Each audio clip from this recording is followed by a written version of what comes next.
우리 옆에 계신 분들 인사 나누겠습니다. 사랑하고 축복합니다 하고 인사 나누겠습니다. 사랑하고 축복합니다. 네, 사랑하고 축복합니다. 네, 날씨가 많이 춥죠. 추운 가운데서도 하나님을 의지하고 만나기 위해서 이 자리에 나오신 우리 모든 성도님들 한 분 한 분 위에 다시 한번 주님의 크신 은혜가 함께 하시기를 축복을 드립니다.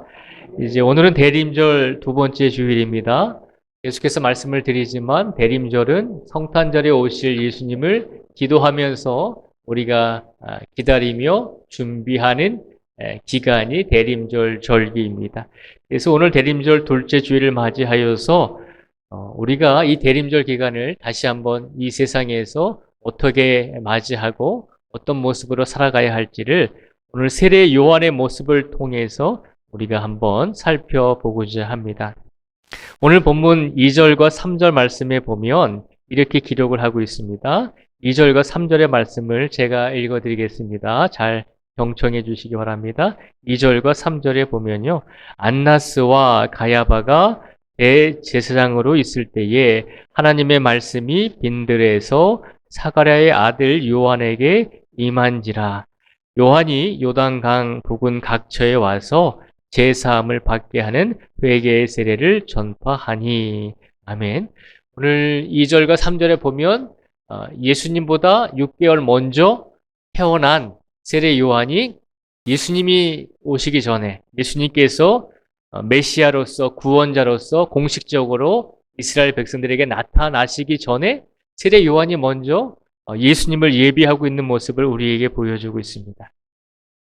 그러면서 3절에 보면 요한이 요단강 북은 각처에 와서 제사함을 받게 하는 회개의 세례를 전파했다라고 기록을 하고 있습니다. 요한이 예수님보다 6개월 먼저 태어났는데 예수님보다 먼저 예언자로서 선지자로서의 삶을 살아가기 시작했다는 것입니다. 요한이 예수님보다 한 4년 정도 먼저 선지자의 역할을 감당하기 시작했습니다. 예수님께서 30살쯤에 메시아로서의 공식적인 삶을 시작하셨거든요. 세례 요한은 한 4년 먼저 예수님 앞서서 이스라엘 백성들에게 회개하고 세례를 받으라라고, 이제 메시아가 오실 것이니까 여러분들이 회개하고 하나님께 돌아와야 됩니다라고 하는 그 말씀을 한 3, 4년 전에 먼저 앞서서 전하게 되었습니다. 그래서 오늘 2절과 3절 말씀에 보면 세례 요한이 이스라엘 백성들에게 회개의 세례를 선포하고 있는 것을 볼 수 있습니다. 그래서 세례 요한이 이스라엘 백성들에게 구체적으로 또 이렇게 외치죠. 요한이 이제 회개의 세례를 선포하면서 뭐라고 외쳤냐면 7절, 8절, 9절의 말씀을 저희가 한번 같이 읽어볼까요? 7, 8, 9절의 말씀을 같이 읽겠습니다. 시작. 요한이 세례 받으러 나오는 무리에게 이르되 독사의 자식들아 누가 너희에게 일러 장차 올 진노를 피하라 하더냐. 그러므로 회개에 합당한 열매를 맺고 속으로 아브라함이 우리 조상이라 말하지 말라. 내가 너희에게 이르노니 하나님이 능히 이 돌들로도 아브라함의 자손이 되게 하시리라. 이미 도끼가 나무 뿌리에 놓였으니 좋은 열매 맺지 아니하는 나무마다 찍혀 불에 던져지리라. 아멘. 7절에서 9절까지 말씀에 보면 세례 요한이 구체적으로 외쳤던 말씀이 있습니다. 회개해야 한다는 것입니다. 회개만 하지 말고 합당한 열매를 또한 맺어야 한다는 것입니다.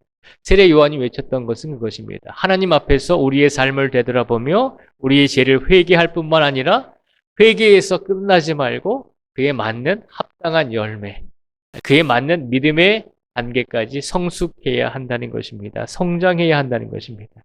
왜냐하면 마지막 때가 가까이 왔기 때문에 빨리 우리가 회개하는 삶을 살고 하나님께 합당한 열매를 맺는 삶을 살아가야 한다는 것입니다. 이 말을 듣는 이스라엘 백성들이 얼마나 큰 충격이었겠습니까? 이 말을 듣는 이스라엘 백성들이 굉장히 충격을 받았어요. 왜 충격을 받았냐면 하나님께서는 이스라엘 백성들에게 하나님의 뜻을 알려주실 때마다 누구를 세워서 알려주셨냐면 선지자 혹은 예언자를 통해서 하나님의 말씀을 전하게 하셨어요.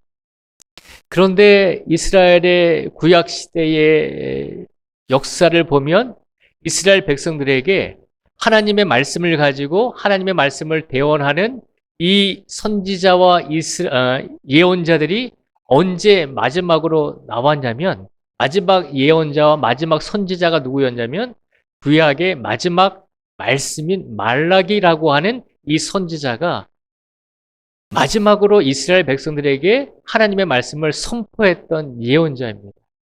그러니까 그 말라기 선지자가 하나님의 말씀을 전했던 때가 언제냐면 세례 요한이 오늘 이 하나님의 말씀을 선포하기 이전에 400년 전에 말라기 선지자가 나왔습니다. 그러니까 400년 동안 말라기 선지자 이후에 400년 동안 그 어떤 예언자나 어떤 선지자도 이스라엘 백성들에게 나타나지 않았던 것입니다. 그리고 지금 이스라엘 백성들은 어떤 상황입니까? 로마의 지배 아래에 놓여 있고 로마에서 파송한 총독이 이스라엘을 다스리고 있고 그리고 이스라엘 땅을 한 4개 정도, 4개 지역으로 나눠서 로마 총독이 전체적으로 다스리기도 하지만 이스라엘 땅을 4개 지역으로 나뉘어서 왕을 한 4명 정도 뽑아놓고 그 왕들이 4개 지역을 각자 또 다스리게 하고 있었습니다. 굉장히 복잡한 상황이었죠. 이런 복잡한 상황 속에서 로마의 지배 아래에 있던 상황 속에서 말라기 선지자, 하나님께서 보내주신 예언자가 400년 전에 나오고 그 다음에는 400년 동안 어떤 예언자나 어떤 선지자도 이스라엘 백성들에게 나타나지 않고 하나님의 말씀을 전하지 않았다는 것이죠. 그런데 400년 만에 누가 나왔나요?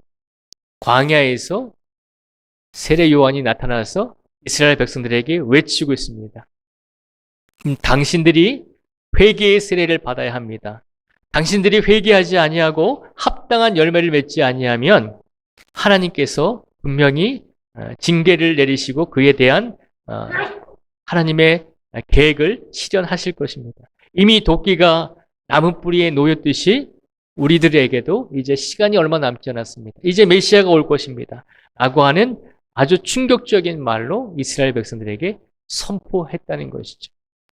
이 말을 듣는 이스라엘 백성들이 얼마나 큰 충격을 받았냐면 400년 동안이나 예언자가 없었는데 어느 날 갑자기 세례 요한이 나타나서 하나님의 말씀을 전하고 선포하고 있는 것입니다. 그러니까 이스라엘 백성들이 굉장히 충격을 받았습니다. 그래서 그 충격받은 모습을 어떤 결과로 나오게 되냐면 이제 10절에서 14절까지 말씀해 보면 이스라엘 백성들이 세례 요한의 말을 듣고서 회개하고 세례 요한에게 달려나와서 이제 자신들이 어떤 삶을 살아야 되는지를 물어보게 되는 것입니다. 그래서 먼저 10절과 11절 말씀에 보면 먼저 이름 없는 무리들이 세례 요한에게 달려나와서 질문을 하죠. 10절과 11절 말씀에 보면요. 이렇게 기록을 하고 있습니다. 무리가 물어 이르되 그러면 우리가 무엇을 하리까? 라고 질문을 합니다. 이에 무리가 질문을 하자 세례 요한이 대답하죠. 11절 말씀에 보면 대답하여 이르되 옷 2벌 있는 자는 옷 없는 자에게 나눠줄 것이요 먹을 것이 있는 자도 그렇게 할 것이니라 하고 라고 세례 요한이 대답을 합니다. 이름 없는 대부분의 무리들이 이름 없는 대부분의 이스라엘 사람들이 세례 요한의 말을 듣고 회개해야 합니다. 회개하고 세례를 받아야 합니다. 회개하고 합당한 열매를 맺어야 합니다. 이제 메시아가 올 것입니다. 라고 하는 그 말을 듣고 많은 이스라엘 백성들이 마음속에 깨우침을 느끼고 또 죄를 자복하는 마음으로 세례 요한에게 나와서 물었습니다. 우리가 어떻게 하면 되겠습니까? 라고 물었더니 그 무리들에게 세례 요한이 분명히 말하죠. 옷 2벌 있는 자는 옷 없는 자에게 나눠주고 먹을 것이 있는 자도 그렇게 하라는 것입니다. 그리고 나서 이제 12절과 13절에 보면 이번에는 세리들도 세례 요한에게 달려 나오게 되죠. 12절과 13절의 말씀을 또 제가 읽어드리겠습니다. 세리들도 세례를 받고자 하여 와서 이르되 선생이여 우리는 무엇을 하리이까 하며 이르되 부가 된 것 외에는 거두지 말라 하고 라고 세례 요한이 세리들에게 말합니다. 죄를 자복하고 회개하면서 내가 정말 하나님께 죄를 지었구나라고 깨닫는 세리들이 세례 요한에게 와서 선생님 내가 무엇을 하여야 합니까? 라고 물었을 때 세례 요한은 세리들에게 뭐라고 말했냐면 부과된 것 외에는 거두지 말라는 것입니다. 나라에서 거두라고 정한 금액 외에는 그 세금 외에는 너희가 더 거두어서 착복하지 말라는 것이죠. 그리고 14절 말씀에 보면 이번에는 군인들도 세례 요한에게 달려나와서 세례 요한에게 묻습니다. 14절 말씀에 보면요. 군인들도 물어 이르되 우리는 무엇을 하리이까 하매 이르되 사람에게서 강탈하지 말며 거짓으로 고발하지 말고 받는 급료를 족한 줄로 알라 하니라. 아멘. 세례 요한이 군인들에게 이야기합니다. 군인들이 나와서 우리는 그럼 무엇을 하면 좋겠습니까? 라고 묻는 군인들에게 세례 요한은 단호하게 말하죠. 사람들에게서 강탈하지 말라는 것입니다. 사람들의 것을 뺏지 말라는 것입니다. 그리고 거짓으로 사람들을 고발하지 말고 너희가 받는 임금, 너희가 받는 급료를 족한 줄로 알고 사람들의 것, 이스라엘 백성들, 민간인들의 것을 강제로 빼앗지 말라는 것입니다. 그래서 오늘 10절에서 14절까지 말씀해 보면 이스라엘의 무리들이 세례 요한에게 달려나와서 우리가 무엇을 해야 합니까? 라고 물었고 세리들도 세례 요한에게 나와서 우리가 무엇을 해야 합니까? 라고 물었습니다. 그리고 군인들도 세례 요한에게 나와서 우리가 무엇을 해야 합니까? 라고 물었습니다. 이렇게 나와서 물을 수 있었던 것은 그들이 세례 요한의 말을 듣고 이것이 하나님의 말씀이구나. 하나님의 말씀이 지금 우리에게 선포되어지고 있구나. 이제 하나님께서 우리에게 메시아를 주시고 그리스도를 주시고 구원자를 주실 것이다 라고 소망하면서 많은 사람들이 자신의 인생을 되돌아보면서 내가 잘못하고 있는 것, 내가 어떻게 살아가야 할지, 내가 어떤 방향으로 나아갈지를 세례 요한에게 물었다는 것입니다. 그때 세례 요한이 분명히 그들에게 답을 주었습니다. 무리들에게도 답을 주었고 세리들에게도 그들에게도 답을 주었고 군인들에게도 분명히 답을 주었습니다. 그런데 세례 요한이 무리들과 세리들과 군인들에게 답을 주었을 때 그 세 가지 답을 우리가 함께 나누었잖아요.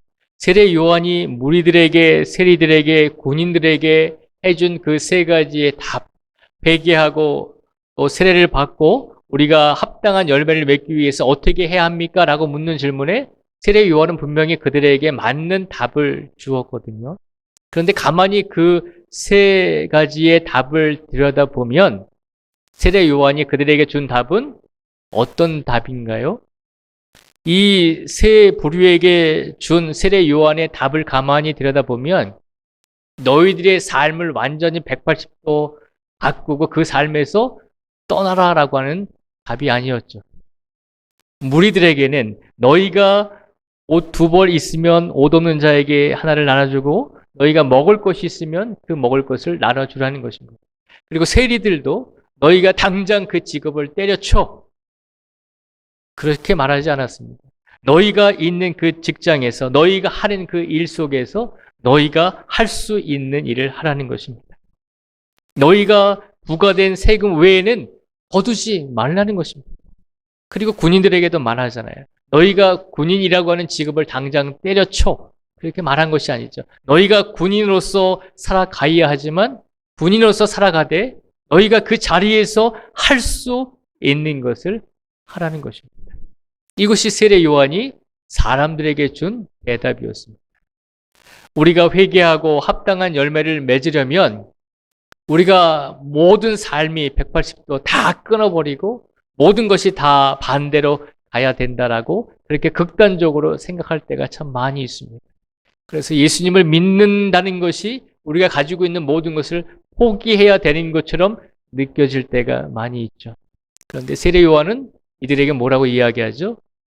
그렇게 하지 말라는 것입니다. 모든 사람에게 하나님께서 모든 것을 포기하고 모든 것을 내려놓고 모든 것을 예수님만 따르게 그렇게 이끌지는 않으십니다. 물론 예수님의 12 제자들은 모든 것을 내려놓고 예수님을 따를 수 있도록 예수님께서 부르셨지만 그러나 대부분의 사람들은 그들의 삶 속에서 그들이 할 수 있는 최선의 역할을 감당하라고 예수님께서 말씀하셨습니다. 그리고 세례 요한 또한 그렇게 말하고 있는 것입니다. 여러분들이 지금 하고 있는 일, 그것을 당장 그만두라는 것이 아닙니다. 여러분들이 살고 있는 현실적인 삶의 문제들, 그것을 당장 내버리라는 것이 아닙니다. 여러분들이 현실 속에서 있는 그 각자에서 여러분들이 할 수 있는 최선을 다해서 하면 된다는 것이죠. 오늘 세례 요한의 이 대답을 보면서 우리가 대림절 둘째 주간에 이 세상 속에서 우리가 어떻게 이 대림절을 맞이하고 이 대림절을 준비해야 될지를 세례 요한의 말씀을 통해서 우리에게 하나님께서 깨닫게 해주고 계신 줄 믿습니다. 대림절을 기다리면서 우리의 인생을 부정하지는 말라는 것입니다. 대림절을 기다리면서 우리의 모든 것을 내려놓지는 말라는 것입니다. 우리가 삶 속에서 우리의 현실 속에서 책임지고 살아가야 할 일들이 분명히 있습니다.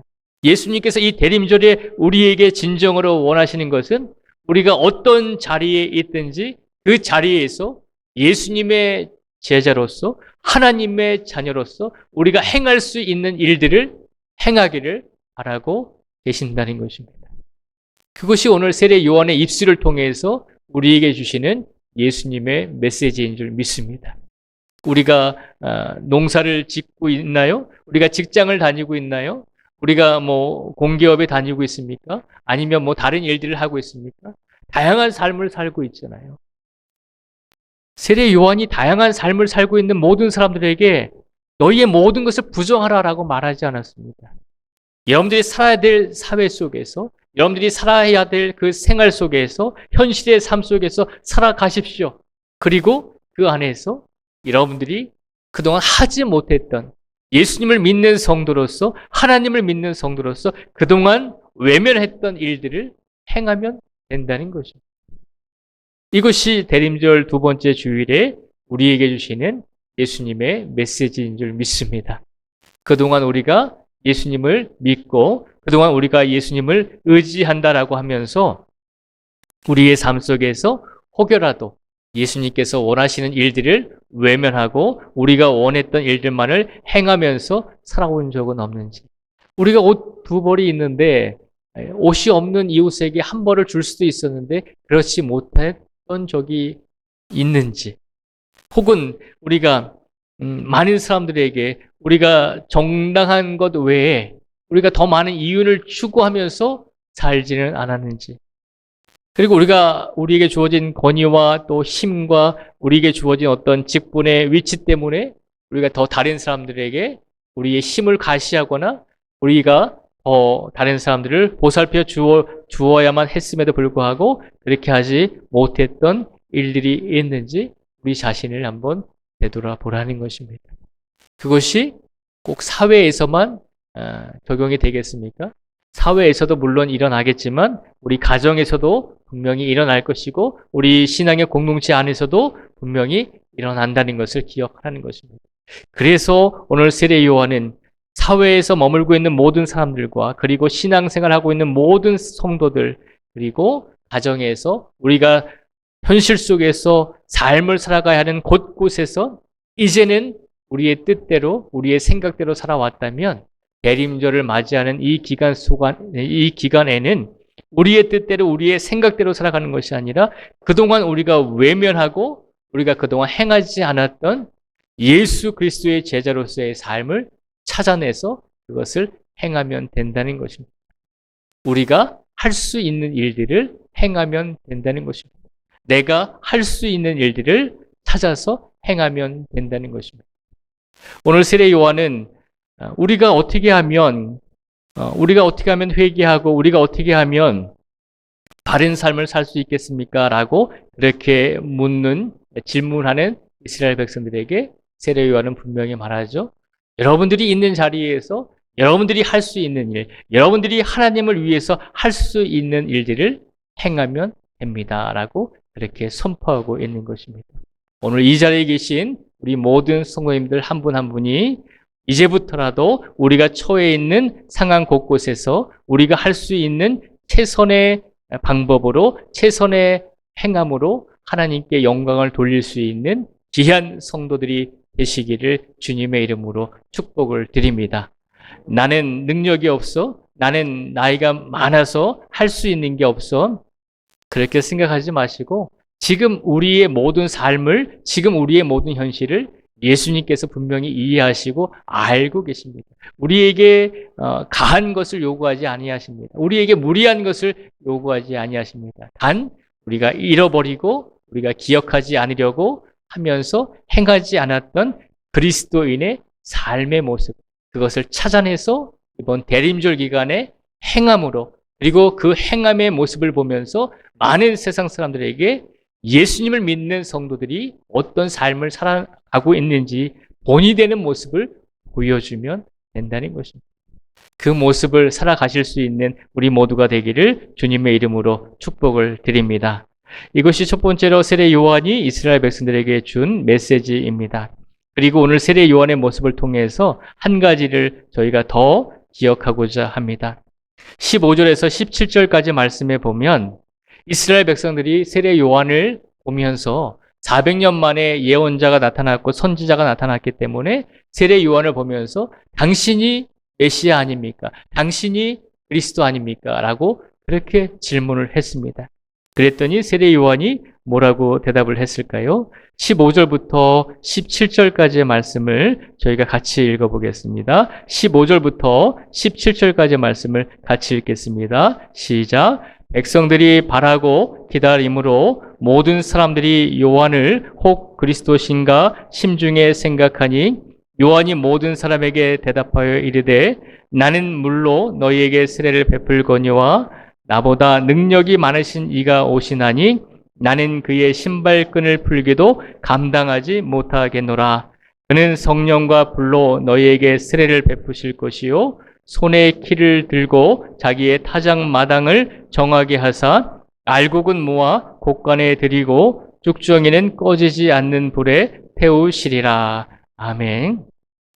많은 이스라엘 백성들이 세례 요한에게 묻습니다. 당신이야말로 메시아가 아닙니까? 당신이야말로 우리를 구원해 줄 구세주가 아닙니까? 우리는 그렇게 느껴지고 그렇게 보여집니다. 라고 세례 요한에게 질문을 했습니다. 그랬더니 세례 요한이 단호하게 말하죠. 16절에 보면 나는 그의 신발끈을 풀기도 감당하지 못하겠노라 라고 말합니다. 세례 요한은 자신을 메시아로 받들고 세례 요한을 구원자로 여기려고 하는 이스라엘 백성들을 보면서 정확하게 자신이 어떤 사람인지를, 자신의 정체성을 분명하게 선포하고 있습니다. 나는 앞으로 오실 메시아의 신발끈을 풀기도 감당할 수 없는 그런 부족한 존재입니다. 나는 광야에서 외치는 소리에 불과합니다라고 많은 사람들에게 자신을 낮추고 예수님을, 메시아를 드러낼 수 있도록 그 역할을 감당했다는 것입니다. 오늘 이 두 번째 세례 요한의 모습을 보면서 우리가 이 대림절 기간에 어떤 마음으로 우리가 행하고 어떤 마음으로 예수님께 영광을 돌려야 될까? 많은 사람들이 우리를 보면서 당신이 메시아가 아닙니까? 당신이 구세주가 아닙니까? 라고 물을 수가 있습니다. 그때 우리는 분명하게 고백해야 합니다. 나는 그분의 신발끈을 풀기조차 감당할 수 없는 부족한 사람입니다. 우리를 통해서, 나를 통해서 우리가 드러나는 것이 아니라 이 대림절 기간에 오직 예수 그리스도만이 드러날 수 있는 그런 삶을 살아가기를 예수님께서 바라고 계신 줄 믿습니다. 그러니 이 사도 요한의 고백처럼 이 대림절 기간에 우리가 드러나는 것이 아니라, 내가 드러나는 것이 아니라, 나의 선행과 나의 행함이 드러나는 것이 아니라 나의 행함으로 인해서, 우리의 행함으로 인해서 온전히 예수 그리스도의 영광이 드러날 수 있는 낮아지고 겸손한 삶을 살아내실 수 있는 우리 모두가 되시기를 주님의 이름으로 축복을 드립니다.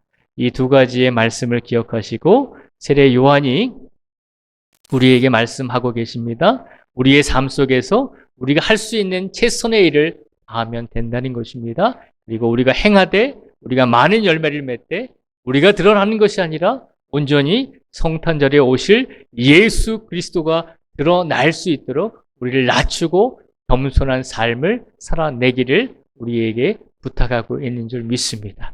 두 가지 마음과 두 가지 믿음을 가지고 이번 한 주간 예림절 둘째 주간을 그렇게 예수님만이 드러날 수 있는 삶을 살아내실 수 있는 복된 성도들이 되시기를 주님의 이름으로 축복을 드립니다. 기도하겠습니다.